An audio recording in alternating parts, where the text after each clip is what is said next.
उत्सव कथाएं चैनल में आपका खूब खूब स्वागत है। जब राजा श्री रामचंद्र जी को 14 वर्ष का वनवास हो गया था तो वनगमन के दौरान तपस्वी राम लक्ष्मण ने सोचा कि पितृपक्ष चल रहा है, हमें भी पिता श्री दशरथ का श्राद्ध करना चाहिए। अतः वे सीता माँ सहित गया जी को प्रस्थान कर गए।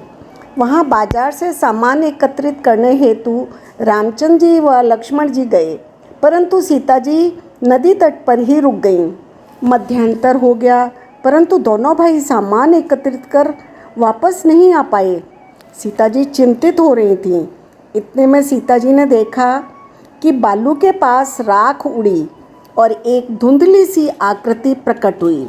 ध्यान से देखने पर वह तो उनके ससुर श्री दशरथ जी थे, जो उनसे पिंडदान श्राद्ध तर्पण का निवेदन कर रहे थे। सीता माँ ने फल्गु नदी, गाय, केतकी का फूल और बरगद के वृक्ष को साक्षी मानकर दशरथ जी का श्राद्ध तर्पण कर दिया। दशरथ जी प्रसन्न हुए और सीता माता को आशीर्वाद देते हुए वापस पितरलोक को चले गए। इतने में ही रामचंद्र जी और लक्ष्मण जी वापस आ गए। जब श्री राम को पता चला कि सीता जी ने श्राद्ध कर दिया है तो वो बहुत क्रोधित हुए।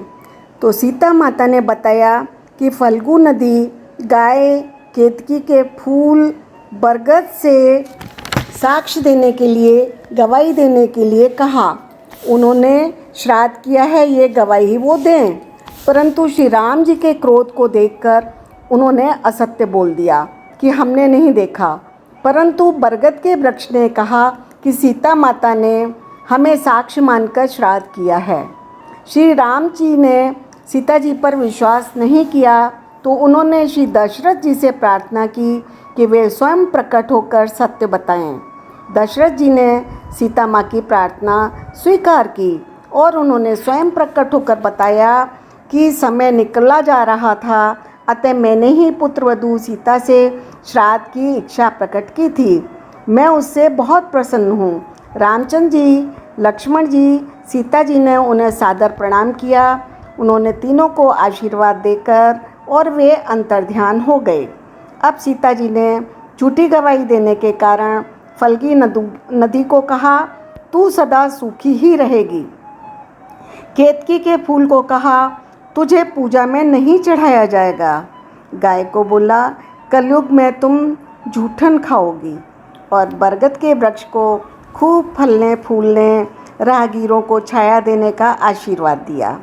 तो ये थी आज की कहानी। फिर मिलेंगे। राधे राधे।